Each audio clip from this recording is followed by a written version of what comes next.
Olá pessoal, sou Fernando, professor aqui da Educação Básica de Minas Gerais e vamos dar continuidade aos estudos para o concurso da Bahia, de professor. Dentro dos temas educacionais e pedagógicos, a gente encontra o item legislação educacional. Aqui no item A, Constituição Federal de 1988, artigo 205 ao 214. Então bora lá ver o material preparado. Então eu vou aqui compartilhar com vocês. Então eu fui à Constituição. Aqui, no capítulo 3 da Educação e da Cultura, seção 1, a gente encontra o primeiro artigo que fala diretamente da educação, que é o 205, e é um dos mais importantes.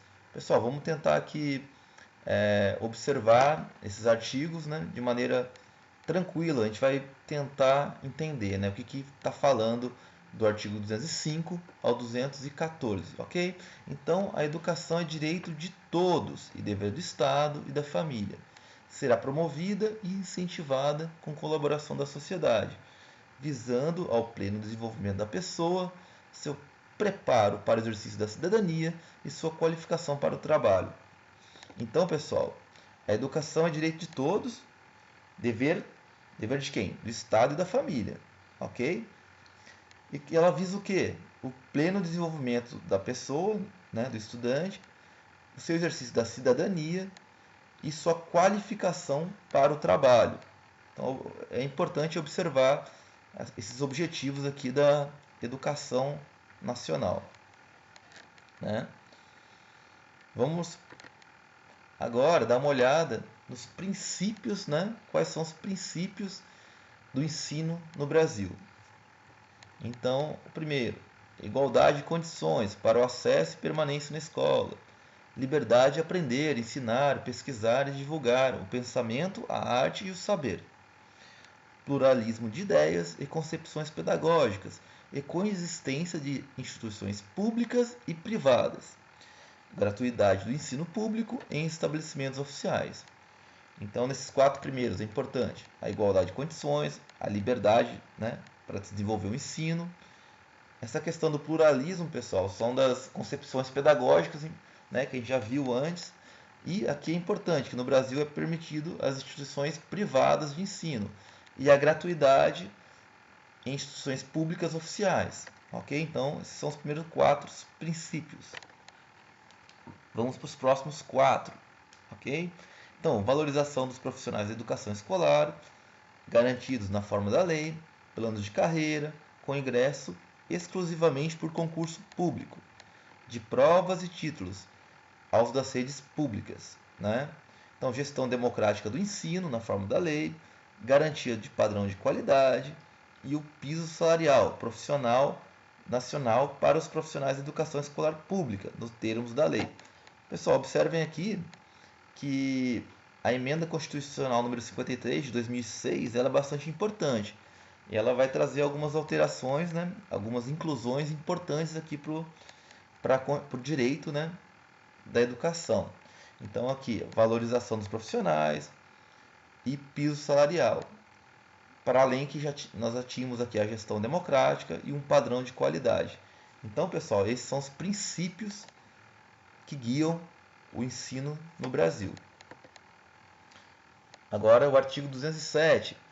As universidades gozam de autonomia didático-científica, administrativa e de gestão financeira e patrimonial e obedecerão ao princípio de indissociabilidade entre ensino, pesquisa e extensão. Então, muito importante, as universidades elas têm autonomia, ok? No parágrafo 1º, é facultado às universidades admitir professores técnicos e cientistas estrangeiros na forma da lei. O disposto nesse artigo aplica-se às instituições de pesquisa científica e tecnológica, ok? Então aqui, exclusivamente para as universidades, o artigo 207. O artigo 208. O dever do Estado com a educação será efetivado mediante a garantia de. Então aqui o dever do Estado, pessoal. Então é interessante esse artigo 208, muito importante também. Qual que é o primeiro dever? A educação básica, obrigatória e gratuita, dos 4 aos 17 anos de idade, assegurada, inclusive sua oferta gratuita para todos que a ela não tiveram acesso na idade própria. Então a educação básica, né? Aqui, mais uma vez, pessoal, observando aqui essa emenda constitucional, a de 2009, número 59, ela é importante, né? Porque ela aumenta, ela garante como obrigatório dos 4 aos 17 anos, ok?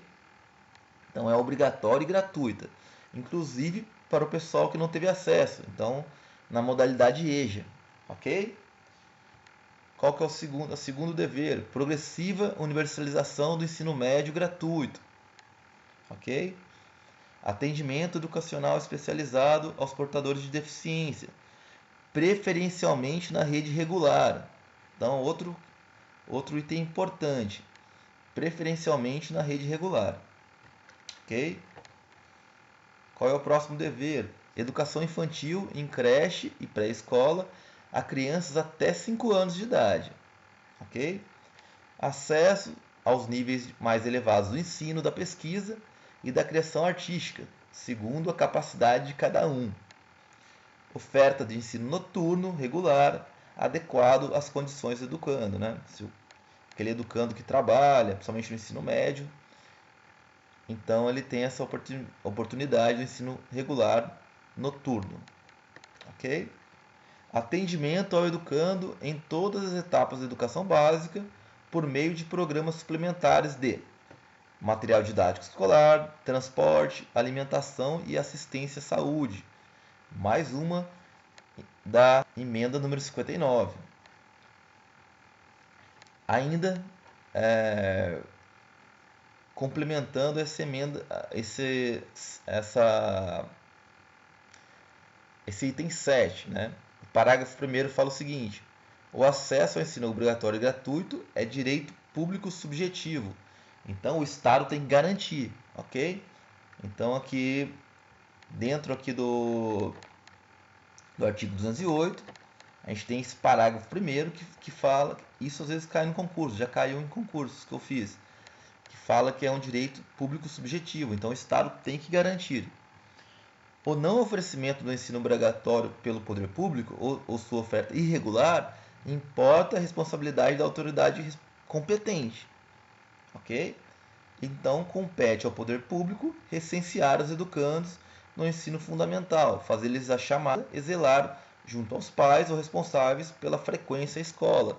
Então a escola tem a obrigação de observar se os estudantes estão frequentando realmente a escola, ok?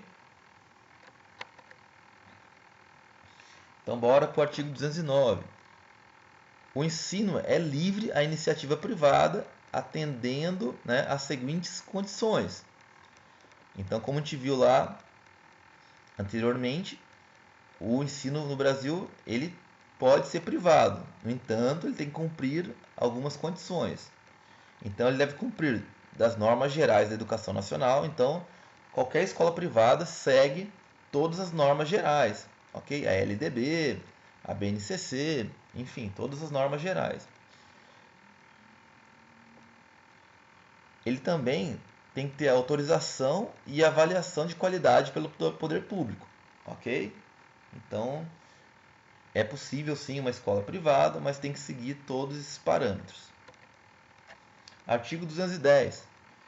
Serão fixados conteúdos mínimos para o ensino fundamental, de maneira a assegurar formação básica comum e respeito aos valores culturais e artísticos, nacionais e regionais. Parágrafo 1º. O ensino religioso, de matrícula facultativa, constituirá disciplina dos horários normais das escolas públicas de ensino fundamental. Ok?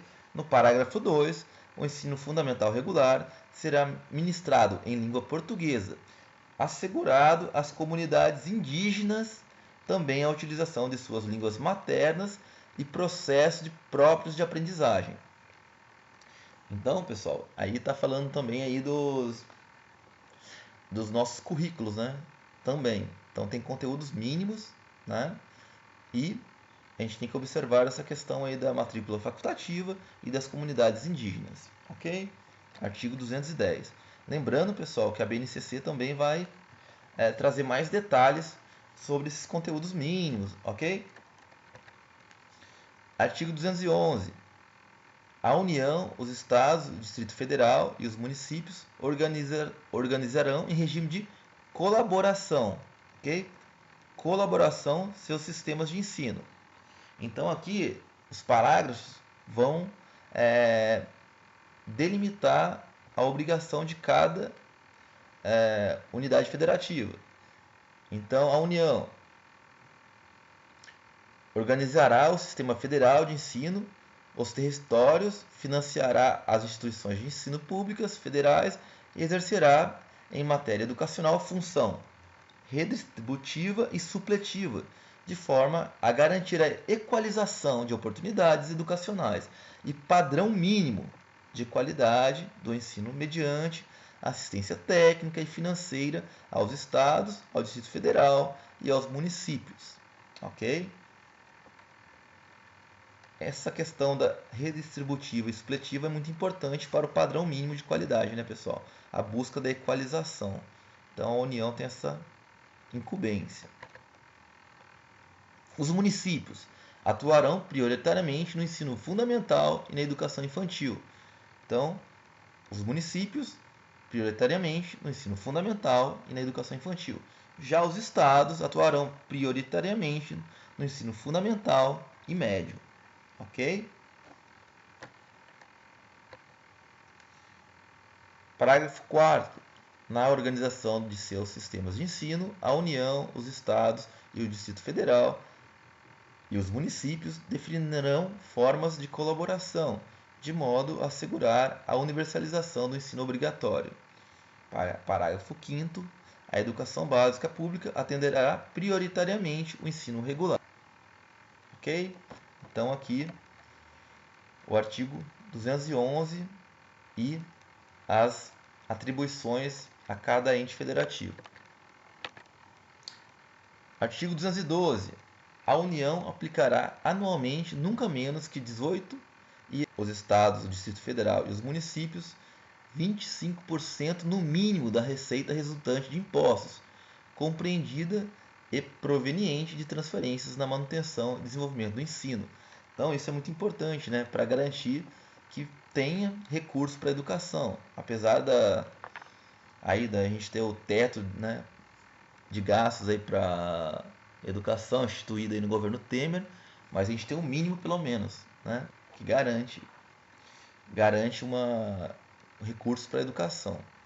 Então, lá no parágrafo 1º, a parcela da arrecadação de impostos transferida pela União aos estados, ao Distrito Federal e aos municípios, ou pelos estados aos respectivos municípios, não é considerável, né, para efeito do cálculo previsto nesse artigo, receita do governo que a transferir. Ok? Parágrafo 2º. Para efeito do cumprimento do disposto no caput desse artigo, serão considerados os sistemas de ensino federal, estadual e municipal e os recursos aplicados na forma do artigo 213. A distribuição dos recursos públicos assegurará prioridade ao atendimento das necessidades do ensino obrigatório no que se refere à universalização, garantia de padrão de qualidade e equidade nos termos do Plano Nacional de Educação.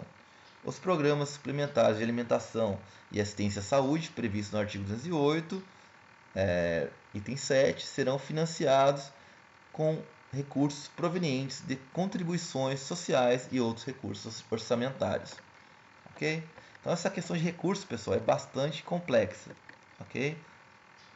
A educação básica pública, terá como fonte adicional de financiamento a contribuição social do salário educação, recolhidas pelas empresas na forma da lei. As cotas estaduais e municipais de arrecadação da contribuição social do salário educação serão distribuídas proporcionalmente aos números de alunos matriculados na educação básica nas respectivas redes públicas de ensino. Ok?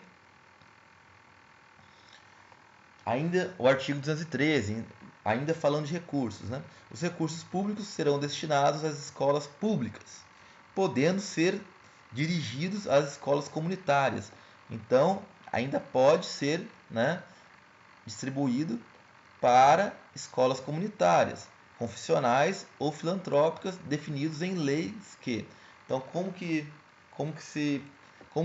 tem direitos as escolas comunitárias, confessionais ou filantrópicas ao direito do recurso público? Quando elas comprovam finalidade não lucrativa e apliquem seus excedentes financeiros em educação, quando assegurem a destinação de seu patrimônio a outra escola comunitária, filantrópica ou confessional, ao poder público, no caso de encerramento de suas atividades. Ok? O artigo 214. Aqui, pessoal, ainda vai ter uma série de parágrafos aqui que eu não vou adentrar porque a gente pode, quando for estudar LDB, dar uma olhada mais a fundo, né? Mas nesse momento não convém, ia ficar muito longo também esse vídeo, ok? E por fim, para encerrar, pessoal, o artigo 214, que estabelece o Plano Nacional de Educação, que é o PNE, pessoal, que está em vigor desde 2014, ok?